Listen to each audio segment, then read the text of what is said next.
দেখুন আমার মাম্মি কই শুইছে। আমার মাম্মি কোথায় শুইছে? ও মা, মাম্মি যদি এখনই পলে যায় এত জায়গায় থাকতে। আর এই যে মাম্মির মেয়ে তো কোলানি এভাবে শুইছে। এই যে মাম্মি এখন বুঝছে যে আমি তো পলে যাচ্ছি, আমার মাম্মা বলছে আমি এখন দূরে গিয়ে শুই। ছ ছ ছ ছ ছ ময়না আমার পাখি বাচ্চা এটা। এটা কি? টুকটুকি? টুকুসলানি টুকটুকি?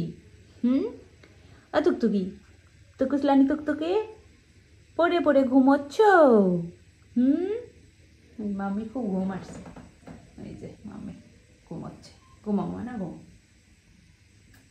ঠান্ডা পড়ছে, বৃষ্টি বাইরে বেশ ঠান্ডা। আমি এই জন্য ওদেরকে আজকে আর বাইরে যেতে দিই নাই, যে ঘরে থাক।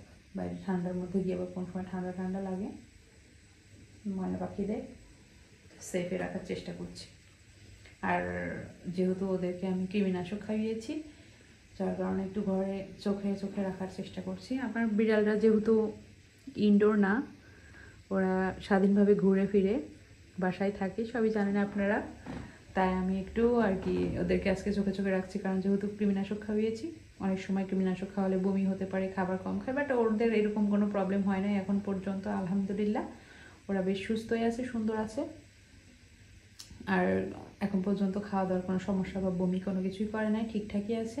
আসলে বয়স অনুযায়ী ডাক্তারকে দেখিয়ে, মানে ভেটকে দেখিয়ে বয়স ওজন অনুযায়ী ওদেরকে কৃমিনাশক দিলে কোনো সমস্যা হয় না। কিন্তু অনেকেই করে থাকেন কি, যে বয়স ওজন না বুঝে আন্দাজে একটা ফার্মেসি থেকে মানুষের একটা কৃমিনাশক নিয়ে এসে ওদেরকে খাওয়ান, তখন বমি করে, হাত পা ল্যাংড়া হয়ে যায়, দুর্বল হয়ে পড়ে, নানান রকম সমস্যা হয়। এগুলো কাজ আপনারা করবেন না, কারণ একটা প্রাণী আর একটা মানুষের ওজন, বয়স, চাহিদা সব কিছু আলাদা। তো আপনি যদি সেটা মানুষের ওজন অনুযায়ী, মানুষের বয়স অনুযায়ী যে খাবার বা ওষুধ সেটা আপনি দিয়ে থাকেন, তাহলে ওদের প্রবলেম হবেই। তো আপনারা এই জন্যই সবসময় বুঝে শুনে, ডাক্তারের কাছে শুনে, ভেটের কাছে শুনে ওর কতটুকু দিতে হবে, কয় ডোজ দিতে হবে, আবার কয়দিন পর দিতে হবে, সব কিছু জেনে বুঝে দিবেন।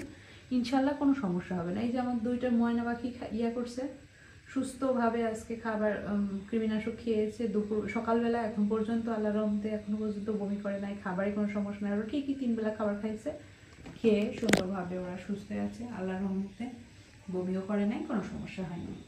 আপনারা একটু বুঝে শুনে খাওয়াবেন, তাহলে আপনাদের পেটও খুব ভালো থাকবে, সুস্থ থাকবে। আশা করি বুঝতে পেরেছেন। এটাই করবেন। কোনো ধরনের ওদেরকে উল্টাপাল্টা ওষুধ খাওয়াবেন না। ফার্মেসি থেকে একজন বললো এই কৃমিনাশক খাওয়ান, ওই কৃমিনাশক খাওয়ান, এটা খাওয়ালে ঠিক হয়, মানুষেরটা খাওয়ান, বাচ্চাদেরটা খাওয়ান, এগুলো কখনোই করবেন না। আমি এগুলো কখনো করি না। একবার যদি আপনি খাওয়ান, যে কোন ওষুধটা খাওয়াতে হয় জেনে নেন, তাহলে কিন্তু খাওয়াতে হবে। প্রত্যেকদিন যে আপনি ডাক্তারের কাছে যেতে হবে এমন না। 3 মাস পর পর সেই ওষুধটা কিনে আপনি খাওয়ালেন, আর ভেটের কাছে কোনো টাকা দেওয়া লাগলো না। তা আশা করি বুঝতে পেরেছেন। সবাই ভালো থাকবেন, সুস্থ থাকবেন। আল্লাহ হাফিজ।